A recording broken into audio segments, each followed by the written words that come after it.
এই যে পানির নিচে থাকে, এখন একটু পানি কম। এই যে দেখেন, এই যে চারিদিকে শুধু বন, এই পুরো বনটা পানির নিচে। এখন পানি শুকিয়ে গেছে, এই জন্য পানি কম। এই যে গাছগুলি, সব গাছগুলো পানিতে থাকে। এই যে আমরা দেখতে পাচ্ছি, ঠিক আছে। এই যে প্রচুর মানুষজন, পর্যটক আসছে এখানে। আর এখানে আইসা আমাদের মমিন ভাই শেখ হাসিনার পতনের গান লাগাই দিছে।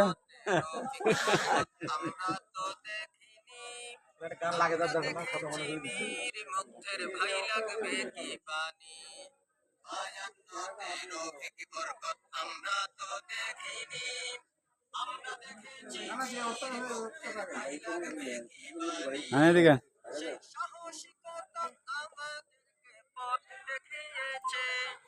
যে আমাদের লোকজন আছে সব। আর এদিকে ওই যে ওদিকে নৌকা আছে।